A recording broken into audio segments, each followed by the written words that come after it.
Ha? Pahinga.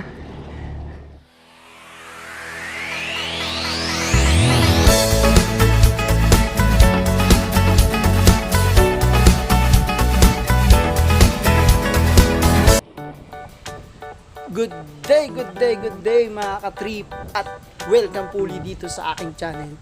Medyo matagal-tagal ako hindi nakapag-vlog mga ka-trip at medyo busy tayo sa trabaho at dala na rin itong naging pandemic at bumalik na naman sa ECQ ang NCR plus ang Cavite, Rizal, Bulacan. Pati na rin pala ang Laguna.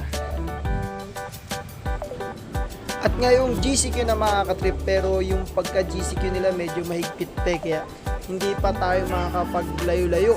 Kaya hindi ko pa alam kung pwede mag-Tagaytay, mag-Laguna Loop. Kaya itong ride namin na to, akit lang kami sa Buso-Buso, mag-relax lang konti para makalayo-layo naman kasi umay na mga ka-trip. Dito na lang lagi sa C6 paikot-ikot. At ngayon makakalayo-layo rin kahit pa paano Buso-Buso. Tapos mga ka-trip, idadaan ko sila sa matinding uphill sa may Antipolo Hills. Hindi nila alam yun.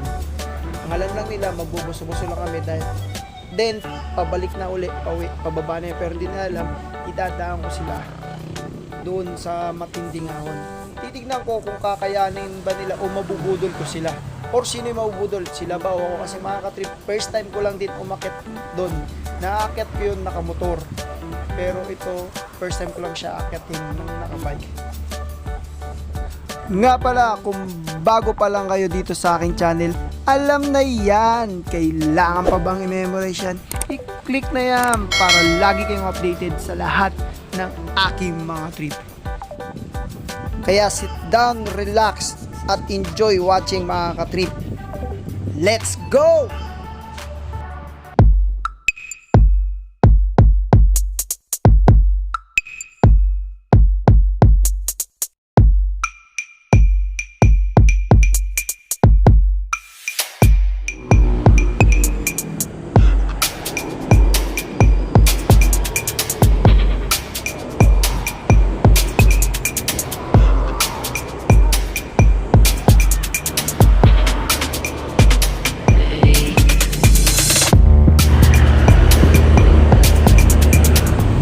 At dito na mga ka-trip yung part sa Antipolo na medyo makunat. Pag ikaw pinakbaka doon pa lang sa baba sa tubig, sigurado dito kakapusin ka na. Ang lalo kung newbie ka pa lang na dapat doon pa lang sa tigling relax ka na para pagdating mo dito may lakas ka na. Pero malapit-lapit na doon sa taas.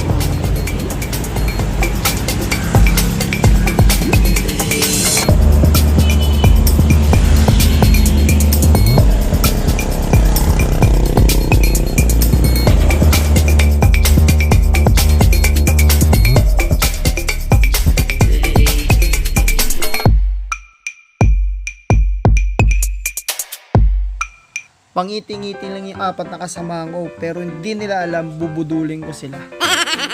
Doon ko sila idadaan sa Antipolo Hills. Dito lang kami nakatabay mga ka-trip, nag-relax lang kami bago kami umuwi. Dahil maganda yung view dito. At isa pa mga ka-trip, wala kaming budget or kulang yung budget namin para sa Pambuso-Buso Resort. Kaya dito na lang ako nag-almusal sa Team Coffee. Yan mga ka-trip. Sa alagang 50 pesos mga trip, nakapag-brewed coffee na ako, may tinapay na ako, may suman pa ako. Sila, nagpares. Yan, shoutout sa ate. Yan, mga ka-trip, kung mas maganda view dito, kung pupunta kayo ng 5:30 AM o 6 AM, medyo makikita nyo pa yung sea of clouds, yan yung pag maganda. Kaya tamang relax muna kami rito, ninanamnam namin yung magandang view at yung sariwang hangin bago kami bumaba. At bago namin tahakin yung aming or aking plano. Ako lang pala nagplano nun, hindi nila alam yung mga ka-trip. Magugulat na lang sila mamaya.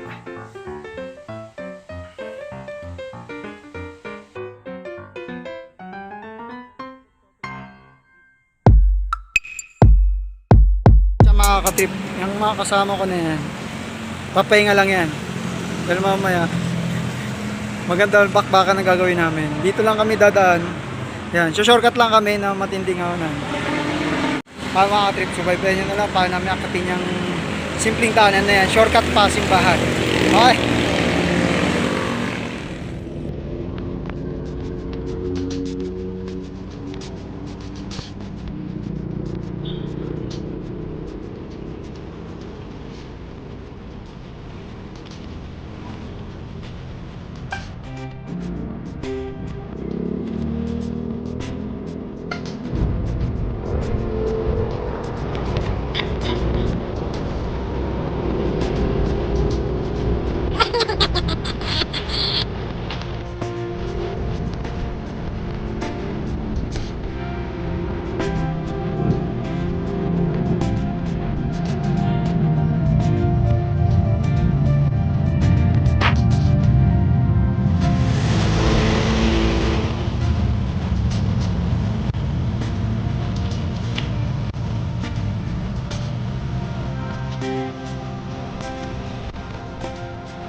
Aga, pababa na.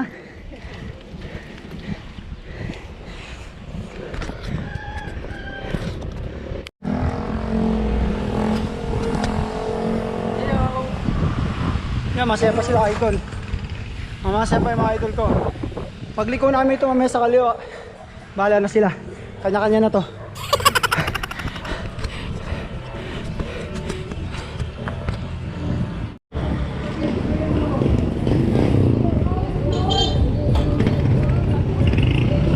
Kahit na mga katrip. Ayun na yung kalbarin nila. Dire-diretso na yan.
Hindi ko na siya kinat mga katrip.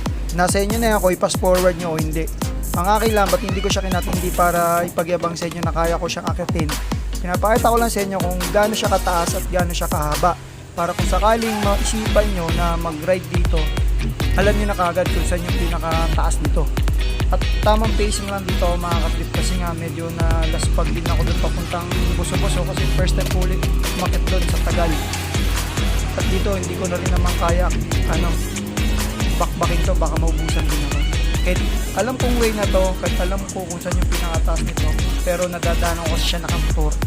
Ngayon ko lang siya dinaanan nang nakabike at talagang target ko na dati pa. Nagganap lang talaga ako ng mga kasama. At panoorin niyo yung mga katrip na sa unahan ko anong mangyayari sa kanya.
Yan mga katrip, umikot ako para i-check ko yung kasamahan ko. Binalikan ko siya. At para makita nyo yung mga katrip kung gaano ba siya kataas. Gaano siya katarik. Kaya pag dito kayo dumaan at maisipan nyo dumaan dito mga katrip, alam nyo na kung ano yung dapat yung paglaanan. At alam ko naman okay naman yung kasama ko mga ka-trip, kaya ginawa ko, diniretso ko na uli paakyat. Kasi malapit na rin naman yung tuktok niya mga ka-trip at dyan na kami makakapag-recover, makakapag-relax.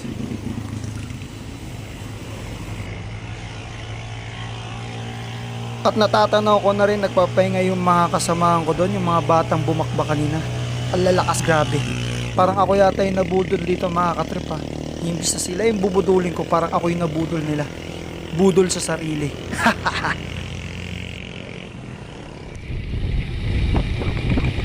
O paano mga ka-trip? Hanggang dito na lang at nakita nyo naman kung gaano kahaba at gaano kataas yung Antipolo Hills. Ito pababa na to papuntang Simbahan.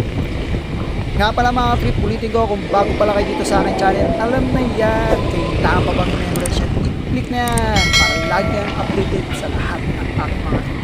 Ako nga pala si Kabal at ito ang trip ni Kabal.